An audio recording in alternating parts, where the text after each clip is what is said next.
It's Purple Daily on Score North and ScoreNorth.com. Purple Daily, presented by Surly Brewing Company. Yeah, well, it's really good to have him out there in practice, working with the other, the rest of the offensive line. I know, Eric Sugarman had to answer that better than me, but I'm just really pleased to see him back out there. He's been through a lot trying to get to this point, and he's worked really hard behind the scenes just to get out there and get a jersey at practice. So, I know it has not been easy for him, but he's done everything we've asked him to do in order to get back to where he's at now. Clint Kubiak, was he talking about Christian Darrisaw there? Yes. Rookie left tackle. Be interesting to see. It doesn't. He was limited this week, at least the first 2 days in practice. I don't think he's going to be active this week, but he's getting closer. Yep. And Rashad Hill's been pretty bad. Maybe the Detroit game. Sorry, I'm coughing over here. I'm about to say, you okay? I'm emotional. I get emotional Perhaps thinking about the Vikings homestand here. Third and final game of the homestand. Detroit. Darrisaw. Yeah, it's a good soft spot there. Well, I don't know. It's on paper it's a soft spot, but then you got a bunch of players that are looking to take people's kneecaps out. So, I might actually just wait till after Dan Campbell's. You think Dan Campbell might play in that game? Do you think he's going to activate himself? Just the barbed wire. Of course, he has barbed wire tattoos, right? Yeah. He's Dan Campbell. He drinks 12 coffees before like 6 a.m. Oh, it's amazing. All right, this is Purple Daily, presented by Surly Brewing Company. Daily Vikings entertainment. We just want the Vikings to win a Super Bowl before we die. Mackie, Judd, executive producer Declan. And if you're watching us on a TCL TV, thank you even more, because TCL is one of the world's best-selling consumer electronics brands, and they've got a bunch of new TVs delivering the most entertainment and stunning resolution at an affordable cost. Enjoy more of the things you love with TCL. Boys, this is a Purple Props edition of the show. We just launched this a couple weeks ago. You should never take gambling advice from us because you'll probably go broke, but we take an interest, and we like to see what the markets are saying, so to speak. And so I got some stats. I've got we're going to pick the game, obviously. Are you guys ready for Purple Props here?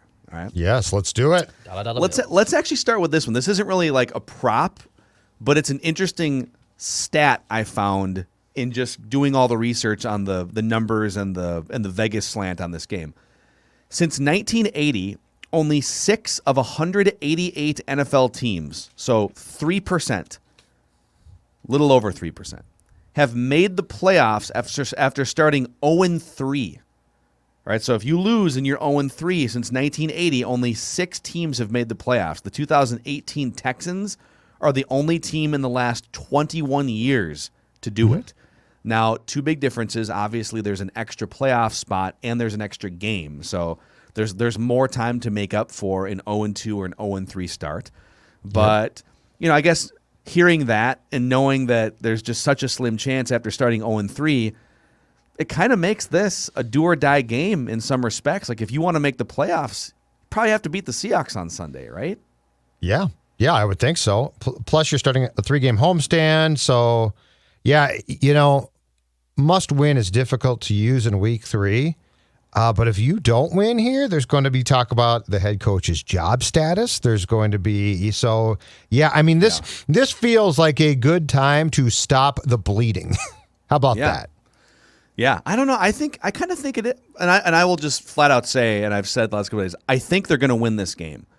I think they have to. I don't see a path if they lose the first 3 games, just knowing how hard their schedule still is, especially after the bye. I mean, it's just like all these tough road games and San Francisco, right? Right. It's and even Dallas, the first game out of the bye, like that's a pretty high octane offense, and they just won a tough game on the road.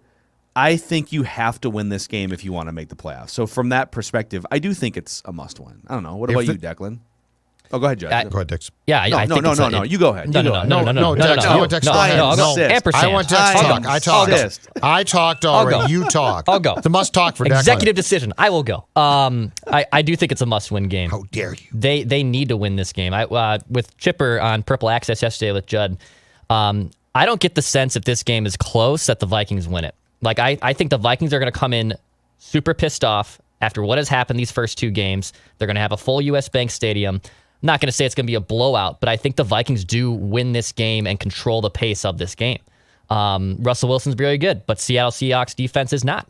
I think they're going to come in ready to rock, and I know Dalvin Cook, his status is questionable still as we're recording this. He hasn't practiced all week leading up to this game, but I still like the Vikings' chances to come in with a lot of vigor and stick it and get a big win against Seattle. I think if the Vikings are any semblance of who we thought they were as a team, they win this game. So I'm not talking about individuals. Kirk's off to a good start. Hunter's off to a great start. I'm talking about the team. If the team is who we believed they would be in 2021, you win this game. And I will say this. The presence of fans in the stadium, we forget how important that is. It's huge. It's huge. Absolutely huge. It sways. I'm not saying it's going to sway Russell Wilson completely, but it's going to sway the Seahawks offense, and it energizes players. I just really think it's difficult with no fans in huge cavernous stadiums. I think it's difficult for them to have the emotional highs that they get when they're at home playing in front of screaming fans. Yeah, and assuming the Seahawks do finish the season with a winning record, another stat to throw on the pile here is Mike Zimmer in his career as Vikings coach is like 20 games below 500. He's got one of the worst winning percentages since 2014 against teams that finished the season above 500. So you're going to need all the advantages you can get. I think this is the first time Seattle has played in Minnesota since the Blair Walsh miss. It is. I think all of the They've other never games, played in this stadium. That's correct. Yeah. So they play every year, and yet this is the first time they're going to play in US Bank Stadium. Zim is 0-5 against them. The last 3 defeats have come in Seattle, and the two defeats here were at TCF Bank Stadium. The year that they had the Blair Walsh miss, they got hammered. They got blown out. I think it was a primetime game, right? At TCF Bank. Was that the it game might not where have been. It might not have been, but they got killed. That was, I think, the game where they were down like 35-0. Cordero Patterson ran a kickback for a touchdown and did the That's right, not a Sanders. That's right. He did a Deion Sanders high step into the end zone to cut it to 28. Yep, and he went. Yep, Yeah, exactly right. Prime time. So But let's different game here. We're So. kind of walking up to the. Let's just get to the. So the Seahawks are 1.5-point favorites. I believe this line opened Vikings 1-point favorites, if I'm not mistaken. Okay. Let me check that real quick. This line opened Vikings. Yeah, Vikings were a -1 to open this game, so they were 1-point favorites. Seahawks are now a -1.5, so Seahawks are 1.5-point favorites. Now Dalvin Cook hasn't practiced this week. Couple interesting things here. The public betting. So 67% of the bets are on Seattle, but only 57% of 67% of the bets are on Seattle. All right. Yep. So 2/3 of people are betting Seattle. 57% of the money is on the Vikings. So it's one of the biggest.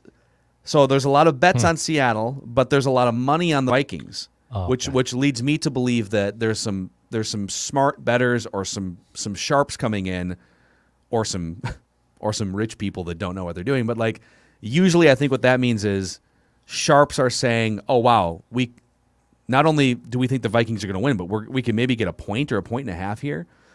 After a loss, Mike Zimmer in his career is 29-13 against the spread, 70% against the spread after a loss. Pete Carroll, by the way, also coming off a loss, is pretty good too. He's 34-20-4 against the spread coming off of a loss. Overall in the NFL, 0-2 teams since 2003 are 53% against the spread, 82-69-4. So 0-2 teams tend to come out and at least make a game of it, right? But I find that interesting. Mike Zimmer is great against the spread after a loss. So with that, I've already said it. I don't even need the points. I think the Vikings win this game straight up. If you think they're going to lose by 1 again like they did last week, you would still have a Vikings cover here at 1.5. But what do you guys? It's basically a pick'em game. So who's going to win it? Vikings for me. Dex, go ahead this time. I want to turn the floor to you. Vikings win this game. Vikings win this game. I'm excited for them, and just the way they've lost these first two, I know they're going to be ready to rock, and Vikings win this game easily. I don't think they win this game easily, but I do think that they win. I think the score, Dex, if I'm not mistaken, that I gave Chip on our show yesterday was 31-27, something like that. Mm-hmm. So I think both teams are going to score points. Because the Vikings defense as a whole is not good enough to shut the Seahawks down. But to Phil's point, I think when we were going through the keys to the victory from Keys, who's now at the bar, Keys' point was that the Vikings offense, and Phil's too, the Vikings offense can certainly put up points against this defense. So I think it's a high-scoring game. I think it goes over. But yes, I think the Vikings win. And to be very clear here, the Vikings are 0-2, but this doesn't feel, other than the first half of the Bengals game, it doesn't feel like a train wreck to me. No. Like, it's not like, oh my God, they got done. Yeah. There are disappointments. Yes, the defense's play so far as a whole has not been up to snuff, but this also does not feel like, what are we watching here? The last 6 quarters, 6+, have been pick'em toss-ups, right? Mm-hmm. So I feel like there is a very good opportunity here to start to turn things around. I think there's going to be a really good opportunity for basically the third straight game for Kirk Cousins to lead a fourth quarter comeback, game-winning drive. It kind of feels like that's the type of game this is going to be, where it's going to be Russ or Kirk. And another thing I want to caution here is this is probably going to be a close game. It's probably going to be pretty high scoring, and we'll get to the over/under in a second. Whew. And there's probably going to be some haymakers in the fourth quarter back and forth. Like this is how it was against the Cardinals too, where the Vikings might take the lead early in the fourth, and then Russell Wilson, who's just a great hair-on-fire quarterback, is probably going to take it back. Mm-hmm. Maybe Kirk takes it back. Like, there might be 3 lead changes in the fourth quarter of a game like this. And so who has the ball with 2.5 minutes or 1.5 minutes left, needing a field goal or a touchdown, and can Greg Joseph – listen, Kirk did his job last week. He brought the Vikings close enough. It wasn't like Dallas where they got to 56 yards and then Greg the Leg had to bail everybody out and bail out Mike McCarthy for not knowing where the clock was at. Kirk did his job last week. If he gets in a similar situation, I hope he channels what happened on that final drive. If the Vikings lose, Mike Zimmer's on the hot seat. He'll need some chill boys, big time. I just got some more. Oh, dude. Oh man. Dude. Showed up in the mail. Yes. They got long underwear now. Yes. Yeah, Love me some long we're underwear, very excited. Dex brought that to our attention, and then our sales department did, and now we were sampling Minnesota those bad winner. boys, We got long underwear. So excited. So at Chill Boys, they're passionate about one thing: your comfort. You can get yours. It's a Minnesota-based company, but you order online at chillboys.com. The idea for Chill Boys boxers was born from our need to be freed from the discomfort of sweaty, itchy, binding underwear. We can all agree it's the most comfortable underwear that we have ever put on. There's something too about the packaging, like the way it comes in the fresh sealed Ziploc package. I don't know. It's just I'm kind of a bougie guy. I'll be completely honest. Yep. I like finer things in life. I do. Yep. Okay. There's something about the fresh sealed underwear that it just comes in that. You know why? And I love it. Why? Because you're used to going to buy like boxers, which I know that you until now we're not a big fan of, in like packages, right? Yeah. And so they're all packaged together and they're scrunched together, which is really how life was before Chill Boys. True. Now it's one at a time. It's all cool. It's all good. And you know what? Chill Boys treats boxers like boxers should be treated, with the respect. One at a time. And they treat your boys like your boys should be treated. That's Chillboys.com. Tell them Purple Daily sent you. Also a shout out to Federated Mutual Insurance Company. They've been helping businesses with risk management and peace of mind for over 100 years. They can help your bottom line. They can help protect your employees with all their resources and people. So check them out at federatedinsurance.com. And remember, at Federated, it's our business to protect yours. All right, boys. Back to purple props here, and we'll get to a couple other more standard Vegas props here and over under and whatnot. But Football Outsiders came out with their latest analytical rankings, the DVOA rankings, which, by the way, so Football Outsiders analytical rankings basically take every play and put it in context. So, if it's late in the game in a high leverage spot, that play means more than if it's a blowout game, whatever. If it's a 3rd and 15 and you gain 15 yards, that's more impactful than a 3rd and 20 gaining 15 yards because you've converted a first down. So it puts everything into context, strength of schedule, all things considered. And the Vikings, to this point, are ranked as the 20th best team in the NFL. That also includes sort of the preseason projection as well. So what do you guys think of that? Do you think the Vikings 20th, is that higher, lower, or exactly where you would probably put them after the first 2 weeks of the season? It's a little bit lower than I would have liked to seen or expected. I think I'd be more comfortable in the 15 range, 15 or lower. So it's not a disaster, but it's not where I think that they're going to need to be ultimately to be as successful as they're going to need to be, probably to save the head coach's job, which is to be a playoff team, at the very least to be a playoff team. I think 20th is probably accurate, just given the fact they're 0-2. And I know that they've had two insanely game-swinging plays that could very much make them at 2-0, and possibly, if that was the case, the DVOA rankings might even have them higher in the top 10, top 12 teams in the league right now. But when you're 0-2, you're 0-2. And even with the heartbreaking losses they've had, I think 20th seems, unfortunately, right now about right. I don't want them to be 20th by the end of the season, obviously, but 0-2, 20th seems correct. Yeah, all right. The teams below them are Cincinnati, the Giants, the Bears, the Chargers, Packers, Colts, and then a bunch of garbage teams. So there's a couple teams that I would below them that I would probably, like, over the next month put above them. You know, like the Packers. I think the Packers lose to San Francisco this weekend though, so they're probably gonna start 1-2. It's a tough game. I know the Vikings lost to Cincinnati, but like I think they're better than Cincinnati. There are a bunch of teams above the Vikings I look at. Like Houston's above the Vikings. The Vikings are better than Houston. Washington, Philadelphia, Carolina, all above the Vikings. I know Carolina's 3-0, but and their defensive front look pretty ferocious, but they've also played like three of the worst teams in the NFL.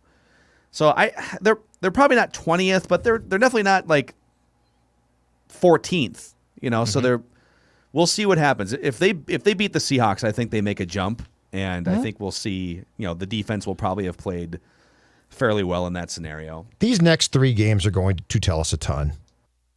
These next three, this 3-game homestand, which, by the way, I hate. I do not like 3 consecutive home games. Well, they need it now. This is actually a great timing for it now. It is, but it always costs you at some point. I much prefer when you stagger your home games ultimately to spread them out. But anyway, these next 3 games to me are going to tell us a ton. And it basically is going to come down to, okay, 0-2 start, but they came back pretty strong, or 0-2 start to look for a new head coach. And people beyond the head coach at that point are probably going to be on the hot seat. Yeah. All right. Over-under opened at 48. It's sitting at 55 right now. Oh, my God. Huge. In most sports books. I had to look at that like 3 times. It opened in, most sports books had it at 48. Yep. It's now at 55. So 54% of the bets are on the over. 92% of the money is on the under. Makes sense. So I think as this thing has gone up, there's probably been a lot of, but I don't know. It's for it to jump 7 points like that, and for all the money to be on the under it's kind of weird. Maybe was it higher than 58 at one point, or 55? Did it go up to like 57 or something? Just for context, 55 is one of the highest over/under numbers you'll see in the NFL. Yep. Because a lot of times you think, oh, there's high scoring games. Not as many on that level as you generally think. That's an indictment of Zim's defense too. Well, even setting it at 48 is fairly high. Yeah. So the totals have gone over in 7 of the Vikings' last 8 home games. So a lot of high-scoring home games relative to what the spread was. So, all right, do you guys think this game goes over 55 total points? My final score has it at 58, so my answer is yes. But when I hear that there's that many people who think it's going to be that high, I'm tempted to say it's probably not going to be.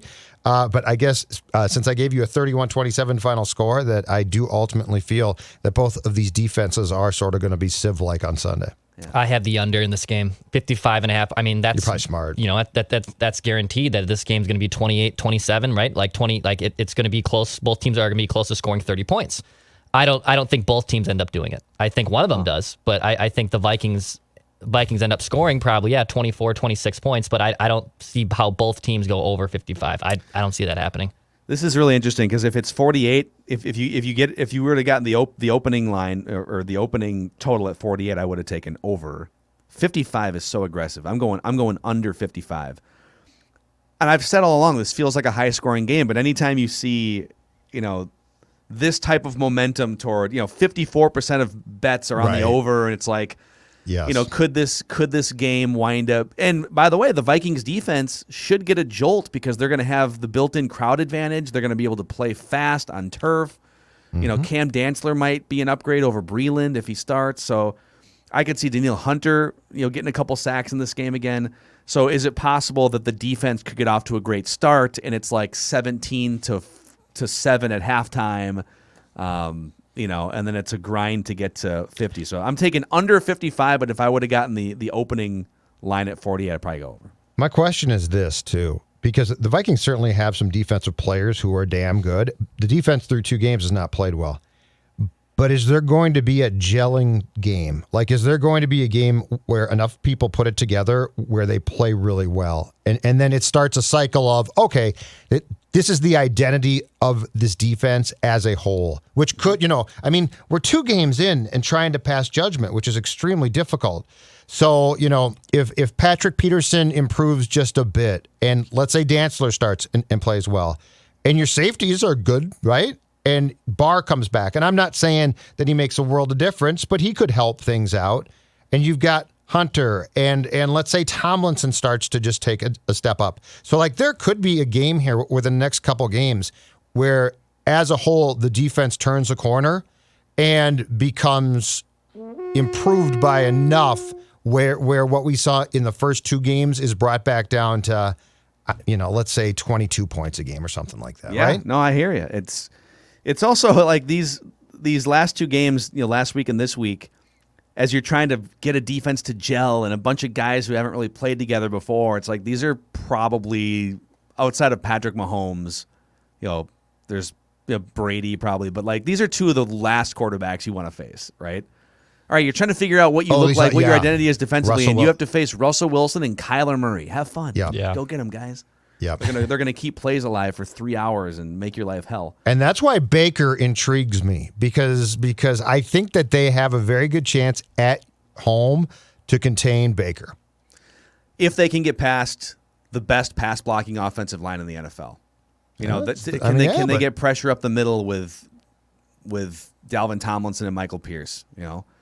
That we're jumping ahead here, but the Browns to this point after 2 weeks have a 78% pass block win rate. So, wow. Baker looks great because he's got all day to throw on a regular Correct. basis, right? He's very rarely getting pressured unless he runs into his own pressure or if it's a coverage situation. But if that same offensive line has to look at Baker's back foot to see when the ball is supposed to be snapped, and now they're just a second late, Danielle Hunter could feast. He could. That's all I'm saying. Skull. So I'm trying to put some hope out here. No, I'm trying to put some hope out here in the community. I say we all think the Vikings are going to win, and I think we're painting some optimistic scenarios here. So a few more props for you guys. Kirk Cousins versus Russell Wilson. So Russell Wilson, these are over-unders, 285 pass yards, 1.5 touchdowns. Kirk is at 276 pass yards, 1.5 touchdowns. So instead of, picking the over-unders there, just generally, who do you think puts up better numbers, yardage and touchdowns? Russ or Kirk? I think in the ideal world of the Vikings, it's probably Russ because Dalvin plays, and if Dalvin plays, he's going to run the ball. So I think that with the way that Metcalf and Lockett can cut up a defense, I'm guessing statistically Russell has the better game. But if Dalvin can play and Dalvin is healthy enough to be effective, that doesn't mean that the Vikings are going to lose. Yeah, I would take Russ that he's going to go over those projections. Just 1 touchdown, or is it 1.5 for Russell? 1.5 for a touchdown. That makes sense. Yeah, I would go with Russell goes over that. That's more likely than Kirk. Just the way Russell plays. I really have a feeling, maybe I'm getting sucked in here. He is my guy. I feel like Kirk has a big game on Sunday. Kirk Tember. I'm feeling he's going Kirk Tember. Declan said it. Dude, he's right. Kirk Tember into Kirktober. Kirktober hits early this year, boys.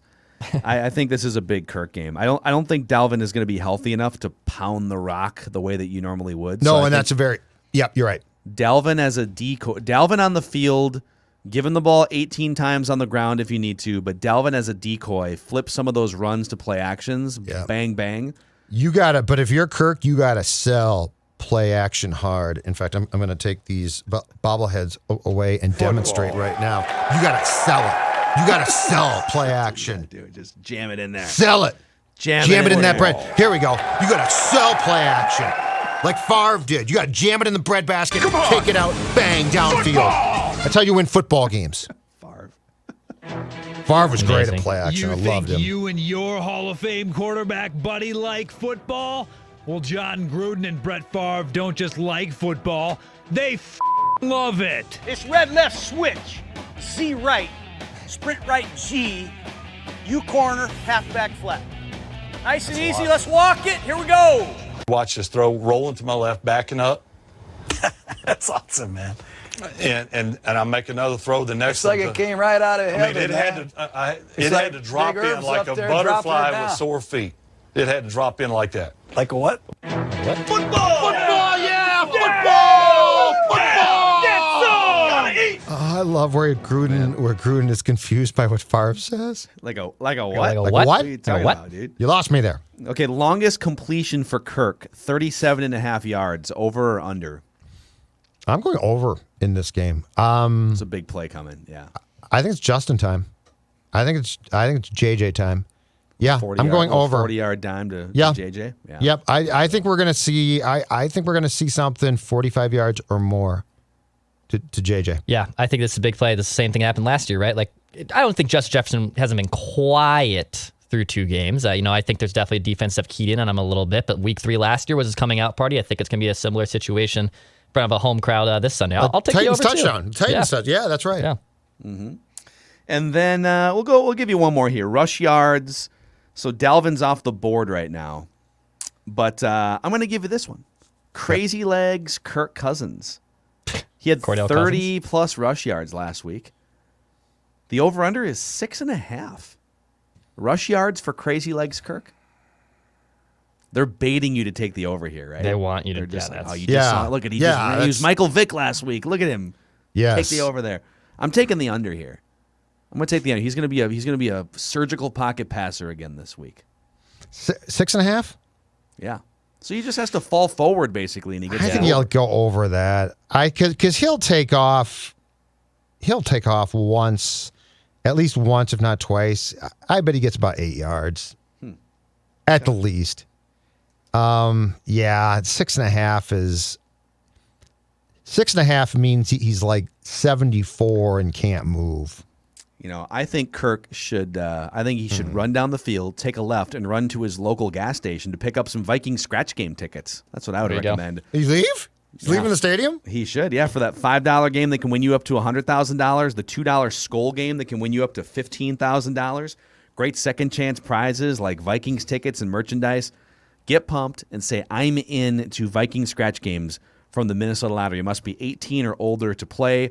Vikings vent line right after the game is over on the Purple Daily YouTube channel. We had a record number of people watching and listening last week. So thanks to Greg Joseph for just getting everyone all amped up. And I can assure you, Judd's going to be there with, or you're going to be at the stadium, right? Yeah, I'll be at the stadium. So you're not going to have Surly. You're not going to have Surly on you. At the stadium. No. Dang. But I'll make up for it. No, I'll tell you right now. When I get home on Sunday, though, do you know how I'm going to celebrate the end of another long day? How's that? Of doing what I love, which is watching football. I'm going to celebrate it with a Sunday night football game, and right by my side is going to be a Surly Furious. And you know what? Not just me. I suggest that you, the viewers, the listeners out there, do the exact same thing. In fact, go to your local liquor store today. It's Friday or Saturday, and get yourself Surly Furious. Crack open one and enjoy the IPA that revolutionized Minnesota craft beer. Don't settle. Get Surly and tweet me your pictures with your Surly Furious at JZolgad on Twitter. Show us your cans. Show us your can. I want to see your cans. If there's any straggler Timberwolves fans out there, we did a ton of deep dives on the Mackey and Judd show and the Score North YouTube channel into all the just debauchery this week, so you can check that out. Stragglers. But yeah, we'll see you guys right after Vikings Seahawks, win or lose. We're going to be your therapist, or we'll help you celebrate This is Purple Daily, Mackie, Judd, Declan, daily Vikings entertainment.